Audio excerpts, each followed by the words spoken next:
We, as parents, have a very real pain. We watch our teenagers and young adults burn through their years on things that don't matter, while the opportunities nature gave them go untouched. I'm a father of 2 daughters myself, and this topic keeps me up at night. My name is Stanislav Natapov. I'm the founder of a program where self-made business owners and top executives of major companies across the US, the CIS countries, the Middle East, Europe, Asia, and other regions pass on their experience to the next generation through personal mentorship. So, what's the core problem we work on and what I'm gonna talk about today? We call it the lost years. The years our kids have already squandered or will almost certainly squander if nothing changes. What they will only realize 15 or even 20 years from now, after the most valuable years of their lives, is already crystal clear to us as parents. Today, I want to give you real, practical steps that you can take to keep your young adults from falling into the traps that will hold back their growth, their happiness, the potential given to them by nature and parents. Unfortunately, this happens all the time. Let me share one example from our experience. Max, 21 years old. He came to our program in his 3rd year of an IT university. A bit lost, honestly. Flat eyes, no confidence. After the initial assessment, it was pretty obvious to us that IT just wasn't his world. But the important thing was letting him figure out that himself. When he first came to us, his request was simple. Please help me find an IT internship. And it would be amazing if I could make at least $700 a month. We arranged an internship with the owner of a well-known IT company. Max worked there for a month, with the owner acting as his mentor. At the end of that month, Max was let go, bluntly. The mentor just told him, "Hey, why are you wasting everyone's time, including your own? IT isn't for you at all. Your head was always in sports." And sports really did consume Max's thinking. But 3 years earlier, Max had suffered a serious injury that effectively ended his professional basketball career. He had chosen IT because it felt like, a safe, trending field. He couldn't even conceive that sports could become his real path, not just a hobby. The mentor encouraged Max to pause and look at the sports from a completely different angle, to think about what kind of business model could be built around it, beyond playing professionally. After a series of conversations with mentors from the business world, Max has a genuine rethink. He decided to focus on sports management, the professional side of running teams and clubs. It became clear that this was the field that actually was best for him. And it was right at the intersection of the sport he loved and the business world. We could actually see the great change in his whole life and energy level in real time.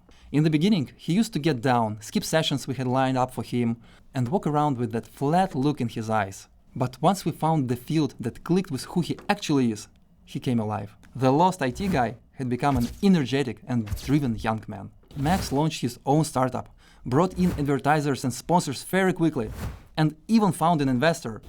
One of the mentors in our program, someone who believed in him and his idea. Max has now been building his business for 2 years and doing really well. He's earning good money doing something he genuinely loves. And not nothing for a young man's confidence. He's got plenty attention from women. One important note. Every case I share comes from completely normal, loving families. The parents are always thoughtful, successful, caring people. But, unfortunately, life shows us again and again that no family is safe from the scenarios we're going to talk about today. From years of working in this space, we see 2 ways things actually play out for young adults today. The first, the negative scenario, is the one we encounter most often. Take a look at what it looks like. Addictions, psychosomatic disorders, passivity. The person either does nothing or again and again keeps starting things and never brings them to result. Regular tantrums at home, breakdowns, and this goes for both young men and young women, by the way. The parent stays the main engine of everything in the family, sorting out problems, paying the bills. Financial independence never really happens. And even when it does, it's clear that their enormous potential has absolutely nothing to do with where they're spending their time. But there is a second scenario, a positive one, where the young adult grows in a balanced way, grounded in his own inner core. Personal maturity grows, independence grows. They are building something they genuinely love, and that energizes them. They have goals. As strategy starts to take shape, they take on more and more responsibility for their future. Results may be modest at first, but they are steady, and they grow step by step. And the whole purpose of this isn't success in some abstract sense. We're talking about happiness. about growing into a whole person. Rather often, this leads young adults to find their path in real synergy with what their family already has. Not necessarily taking over the business directly, but building their own projects with the support of the family, which helps them to reach a scale they could never have alone. Now, let me walk you through a different case. Harry, 27 years old young man. His father runs a substantial business, and Harry is his only son. At the start of our work together, the father had a natural, understandable wish for Harry, who had been working in the family company for years, to finally grow from engineer to CTO, and eventually to managing director. But there was a problem. Harry's own request at the start of our work together was the following: please help me find something that will take me as far away as possible from the family business, and especially from my father. My dream, he said, is to make at least $500 a month on my own through some startup of mine. So, as you can see, the father and Harry had completely different positions and different vision. A really difficult situation. I went back to the father and had a frank conversation. We needed to get clear on what actually mattered most. Was it getting Harry into the family business at any cost, or helping him find something that would make him genuinely happy, even if it turned out to be outside of the family business? Fortunately, Harry's father was a very wise man, and his answer was clear.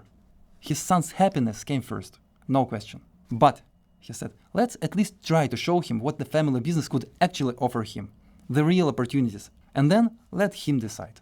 I understand the father, who didn't want to look back in 5 years and find that Harry had finally come around to what his father had been saying all along, but another 5 years would have been lost again.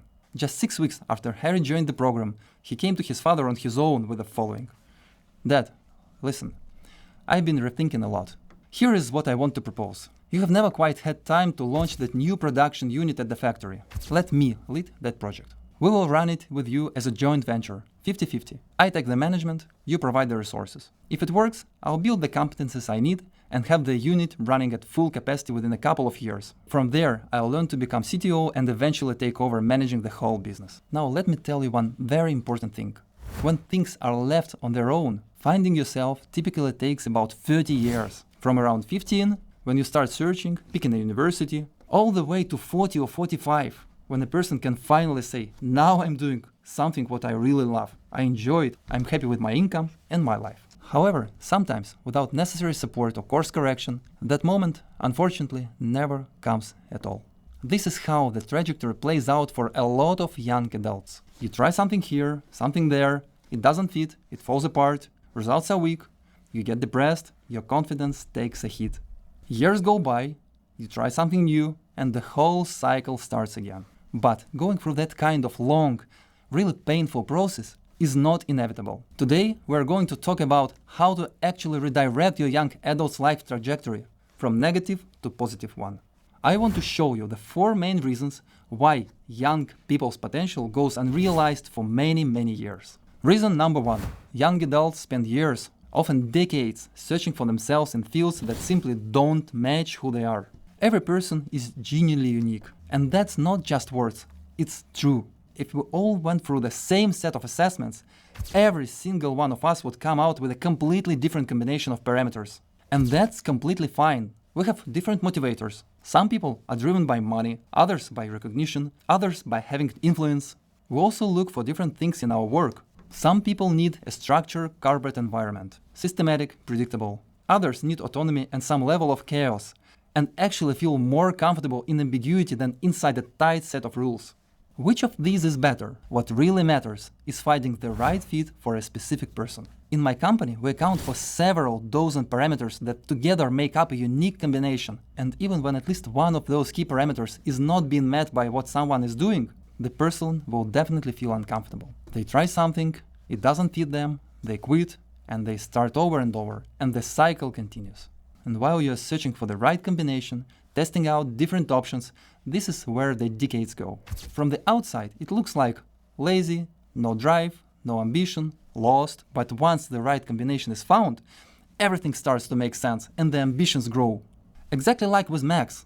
We have watched this happen too many times to count. The right path can be found much faster, but it takes a real, comprehensive approach. Assessments, testing, real conversation, and most importantly, broad exposure and first first-hand experience. Exposure and first-hand experience means giving a young adult the chance to actually see and experience a wide range of fields in a short window of time that could potentially be a real fit for who they are. Then, by bringing together all the data, their own feedback, the assessment results, we can actually identify the best fit direction and do it less than within a year. To be clear, we're not talking about a single personality test or one-off career counseling session. It starts with a comprehensive assessment and strategy, which takes roughly a month. After that, every 2 weeks, there is a deep dive into a new field, building exposure and real-world experience.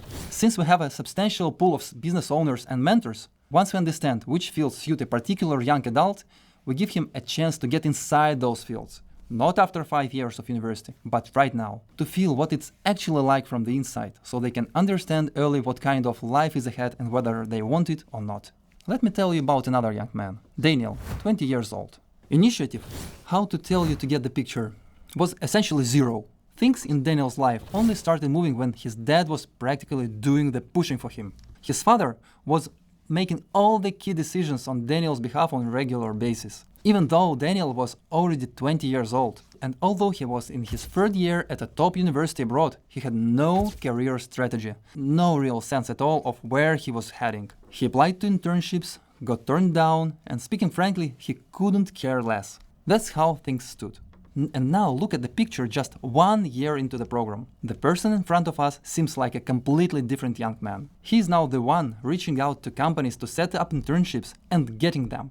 He is now earning his own money for the first time, and he has a clear strategic sense of where he's going. Only when you bring together all the test results, the diagnostic data, the psychological profile, and what the person tells you, for example, this excites me, this feels right, this absolutely isn't for me, along with their personality type, emotional intelligence level, barriers, motivators, and values, only then does a young adult truly get to know themselves for the first time.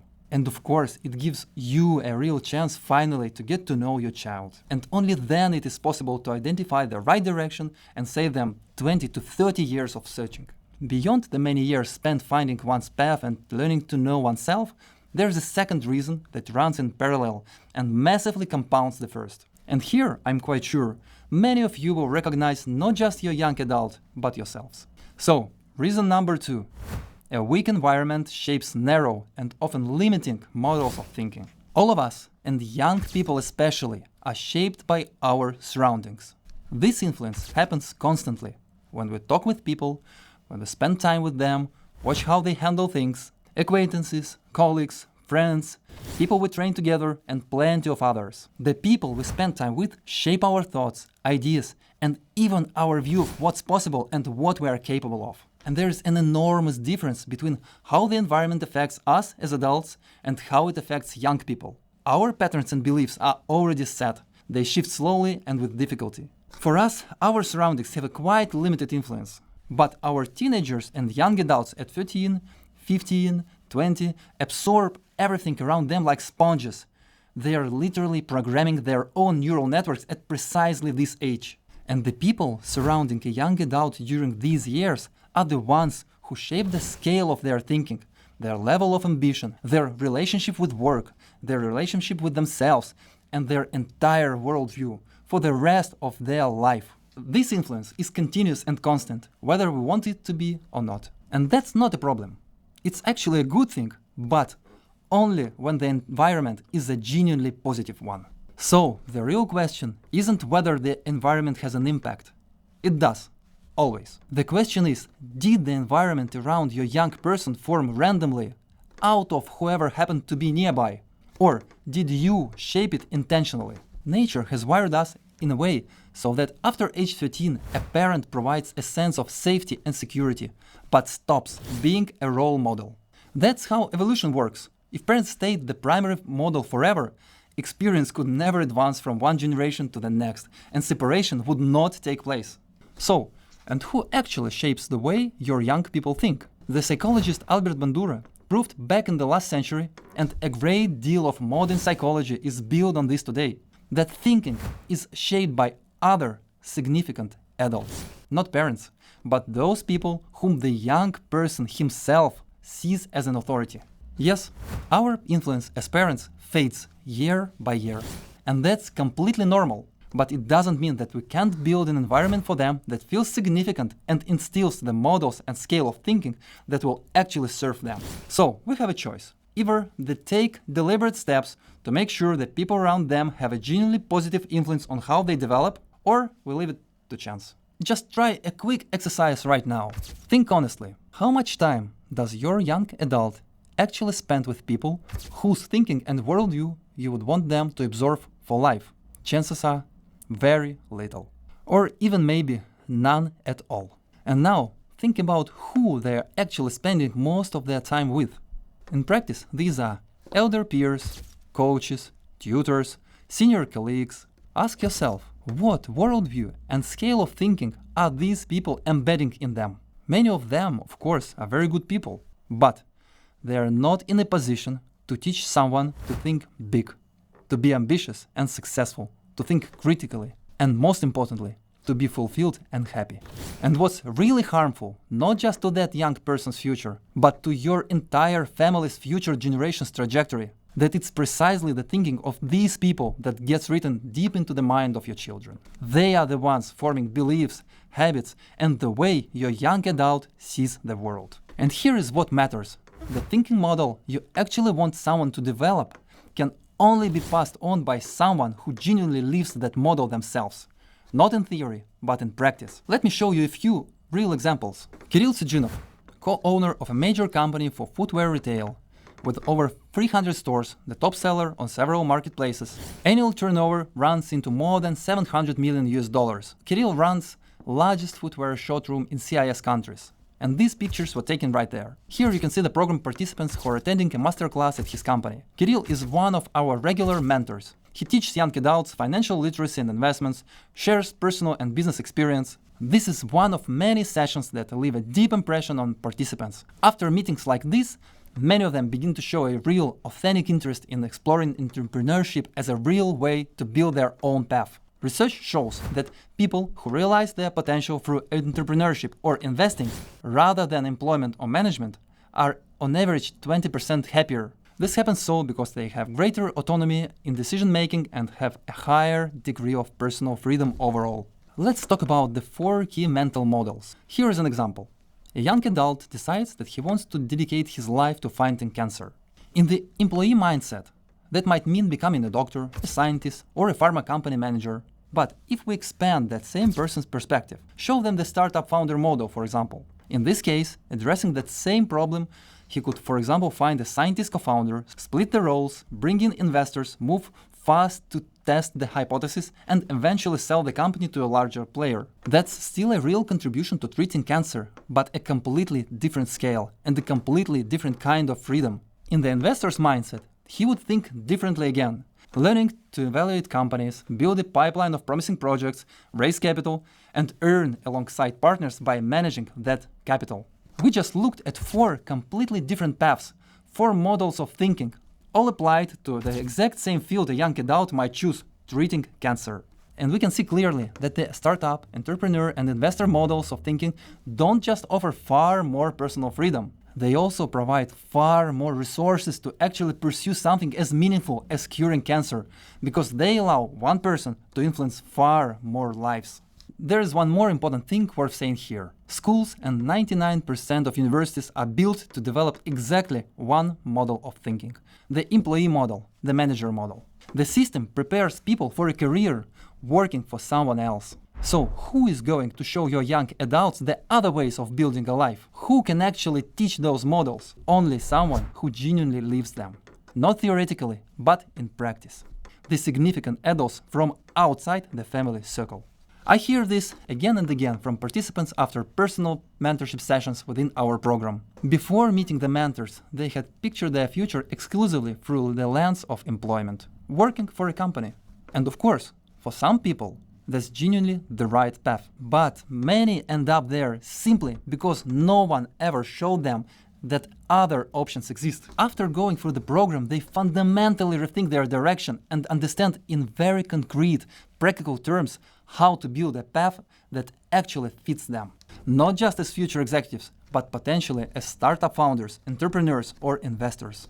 Personal meetings with business owners, founders, and investors reshape how young adults think in a real and lasting way. I remember one participant, 16 years old guy, who after a mentorship session where he got an inside look at the marketplace business model said, "Before this, I thought selling on marketplaces was easy.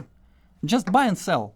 Now it turns out that there's a whole layer of analytics and math underneath it." And here's what's interesting. If his father had told him the exact same thing, it would have gone straight over his head. But when you hear it from someone beyond your family circle and who you actually respect and look up to, every word lands and shapes how you think. Here's another example. Before a series of mentor meetings, one young adult kept saying the same thing, and I'm quoting here, "I'm afraid to take the first step."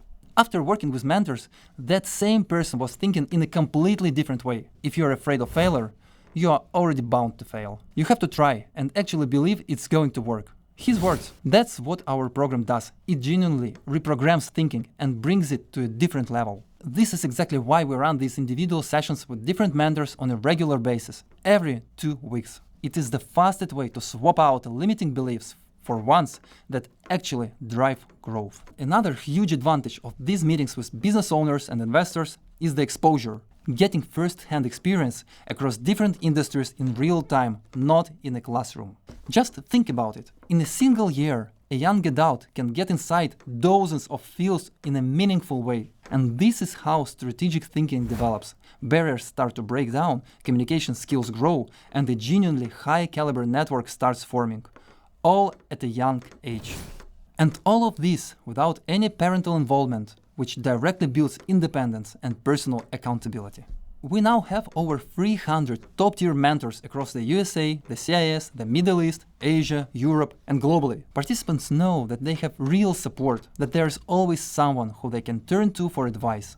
They have elder allies who genuinely care about them. We don't just teach participants how to talk to mentors, we teach them how to maintain and grow these relations over time. To acknowledge birthdays and milestones, to keep in touch, to share wins, to say thank you, to ask for help, and ultimately to build real friendships. These are skills that matter enormously in life. The right environment is a critical building block for any young adult's development. And yet, even that, as essential as it is not enough on its own. Because there's something getting in the way from the inside. And it's something we run into with 98% of program participants. Just let that number sink in. So, the third reason that holds young adults back from realizing their potential and living full, genuinely happy lives is this. Soft skills are severely underdeveloped. Working with young adults from more than 20 countries, we see the same thing everywhere. Almost universally, education puts the emphasis on hard skills, while soft skills get pushed to the side. The term soft skills still throws people off, honestly. Soft sounds like something optional, something extra and unimportant. But in reality, it's soft skills, not hard skills, that form the bridge between latent potential and the actual results someone achieves in life. Soft skills determine whether a person makes it from where they are to where they want to be or not. Without developed soft skills, talent, knowledge, and opportunity just sit there, unused. So what is potential exactly? The potential is abilities, hidden capacities, intelligence, talents, ideas, things a person has inside them. But potential on its own doesn't produce results. There has to be a bridge built between potential and outcomes, and that bridge is made of soft skills. You could also call it personal maturity. Personal maturity includes things like responsibility, independence, tolerance for uncertainty, a genuine commitment to growth, and a realistic but positive mindset. When those skills are not developed, the bridge never gets built. You can't become an entrepreneur, a startup founder, or an investor without developing positive thinking and comfort with uncertainty. If fear is a constant presence, the sense that everything is about to fall apart, it shuts down the action completely. A person has to genuinely believe that even when things are hard right now, they'll get better. And these are skills, not fixed personality parameters as many people assume. They can and absolutely should be developed. In the same way, you can't become a top executive, an investor, a founder, or an entrepreneur without developing responsibility and independence. We see it very clearly in our program. The moment we bring those skills up to even an average level, young adults immediately start showing greater ambition and a healthier appetite for challenge. Moreover, they start to show real desire to take on more complex and interesting goals. Let me share another case. Mike, 16 years old, 10th grade. When he joined our program, he was a very confrontational young man. Everything was centered around the screen. Almost no real-world interaction with anyone.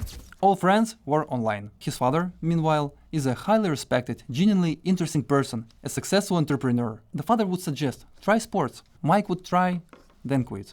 Try getting to know the family business. No interest. At home, the young adult was constantly having conflicts. Sometimes with the father, sometimes with the mother. No shared interests, no common ground between Mike and his dad. And I'm not exaggerating. Now the picture is totally different. Just 1 year later, in front of us there is an entirely different person. Emotionally steady, thoughtful, someone who can hold a real conversation, genuinely listen to another person and articulate his own view constructively. At the same time, he actually respects the other person's perspective too. Mike now really enjoys sport and even has developed an interest in business. Beyond that, he is actively exploring potential joint projects with his father, including the possibility of becoming a junior partner in a family investment fund they are looking at building together. These extraordinary changes happened in just 1 year. At the start, Mike flat out rejected entrepreneurship as a path. But once we brought his positive thinking and sense of responsibility to a genuinely higher level, he came to us on his own and said, "You know what? I want to try business. Let's really dig into this." Before that, absolutely not a chance. Very often, young adults don't pursue something not because they have genuinely concluded that it's wrong for them, but because there are internal blocks rooted in underdeveloped soft skills. And once those skills start to develop, risks stop feeling like threats, and a whole new range of possibilities opens up, which are now actually ready to be explored. Beyond soft skills, there is one more crucial meta skill that shapes literally everything: career, learning, personal growth, relationships. And that meta skill is emotional intelligence. It's what determines how you build trust, how you handle stress, how you make decisions, how well you understand yourself and others, how you manage your emotions, and how you pick up on what others are feeling. And here is the reality. In over 90% of the young people who come to us, and more than 150 have been through our method now, emotional intelligence is well below average. Take a look at the slide. On the left are the components of emotional intelligence: understanding your own emotions, managing your emotional state, understanding other people's emotions, and others. On the right, we have the actual scores. Blue shows where participants start when they enter the program. On average, in just 1 year, we bring them to a fundamentally different level. Let me show you how this works for a real case. A 24-year-old guy comes to us after completing rehab. It's a difficult situation. He developed an alcohol dependency following a move to another country. Deeply lost, working as a waiter. His parents had poured enormous resources into his development, and still nothing was moving forward. Within the first few months of working together, we helped him build a portfolio, identify real career direction, and along the way, he fully let go of the alcohol dependency. A clear path into a profession emerged, and with it, genuine emotional balance. The turning point here was development of 2 specific soft skills: responsibility and positive thinking. His whole mindset shifted from "that will handle it, that will sort it out" to a new, accountable way of thinking. I can take on a task and deliver results myself. On average, through our program, we consistently achieve over 40% growth in emotional intelligence and other soft skills in just 6 months. That's an exceptional rate of development. I really don't know of any other approach that comes anywhere close. In everyday life, if someone is actively and deliberately working on their emotional intelligence, it grows at roughly 3 to 4% a year. And I ask you to pay special attention to this: 3 to 4% a year with real consistent effort. And in crisis situation, a divorce, an abrupt move, these skills can actually go down. This is why the speed of development of soft skills that we achieve in the program from case to case matters so much, because it is really fantastic. And now let's talk about the 4th reason. And this one is probably the most insidious, because most people simply don't recognize it in themselves. It runs deeper than any skill or piece of knowledge. Reason number 4. Psychological barriers that quietly block self-realization. Barriers are internal limitations that hold a person back at the exact moments that matter most, when they need to make the first step, make a call, step up and take responsibility. Everyone has barriers, and that's normal. But what's not normal is when they stick around and grow stronger with every passing year. Let me briefly walk you through the most common ones. The self-initiative barrier. The person struggles to start things on their own without someone pushing them or signing off first. The idea is there, but it stays an idea and never becomes action. Or the communication barrier. The person has trouble making friends in new places or to say what they think in a conversation. There is the independence barrier. On the surface, the young adult may seem fairly self-sufficient, but the moment they are left alone with a task, with no external support, anxiety sets in. Such people constantly need to hear that they are doing things right, and that reassurance has to come from outside, not from within. The risk barrier. Any uncertainty is considered to be a threat. The person immediately starts running worst-case scenarios and ends up doing nothing. Not because they don't want to, but because the fear of getting it wrong is paralyzing. The barrier to embracing new things, new formats, non-standard challenges, unfamiliar environments, all of it creates stress, especially when there is no structure or sense of what's coming next. And the achievement barrier. The person struggles to set ambitious goals and actually pursue them because they simply don't believe in their own ability to get there. Look at the scale. In an ideal state, barriers sit at 0. The most severe scenario is a barrier at -10. At -6, barriers have taken deep root in the person's identity and start pulling other barriers along with them, like a tree spreading roots.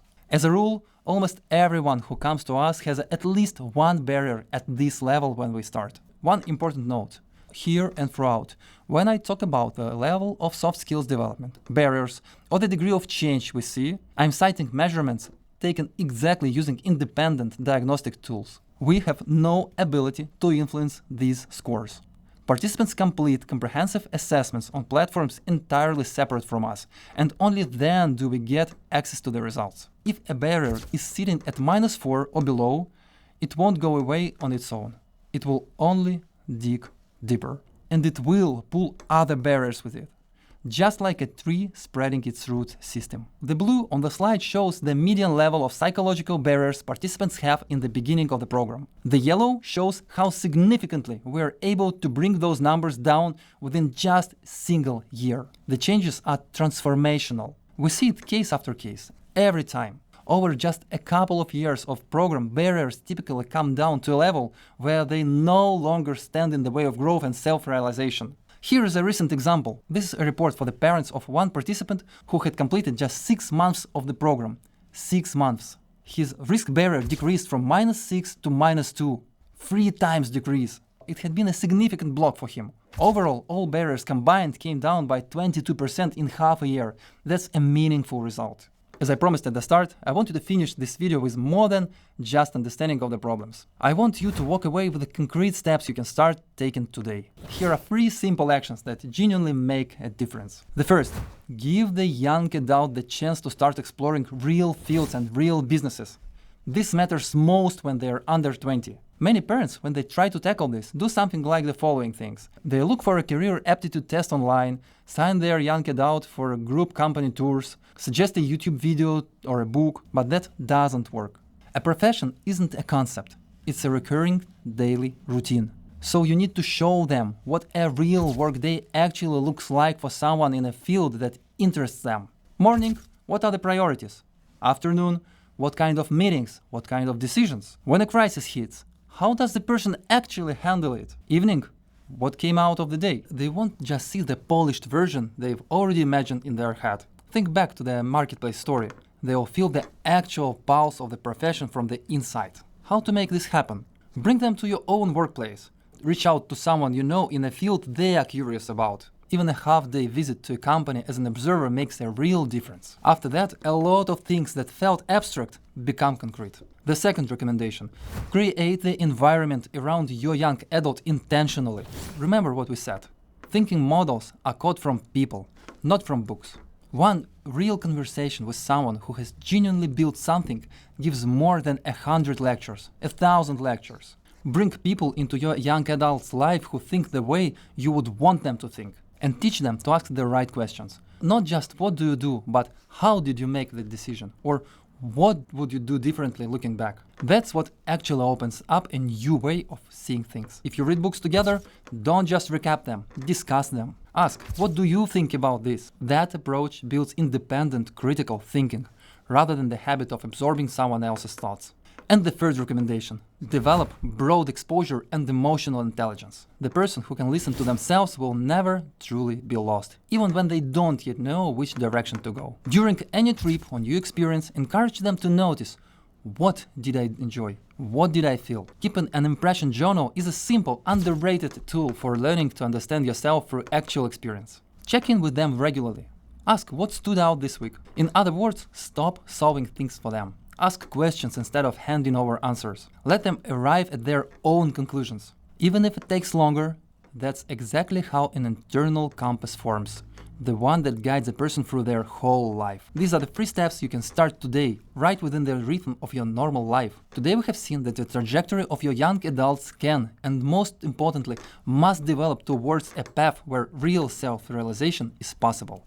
And where there is self-realization, there is happiness. But redirecting that trajectory requires holistic work on a person's identity, and that's only possible with a comprehensive approach. We see a lot of young adults who have worked with therapists, attended workshops, trainings, peer group sessions of various kinds. But all of that tends to deliver very weak results on its own. Why? Because the results only come from the full system working together. And that comprehensive approach is exactly what we have built into our program. What does it include? A year-long individual development program for participants aged 13 to 30 and older. Over the course of a year, we seriously changed the young adults environment. We facilitate 25 personal mentorship sessions with entrepreneurs and senior leaders of major companies. We organize more than 12 group sessions with peers and more than 50 one-on-one meetings with my team.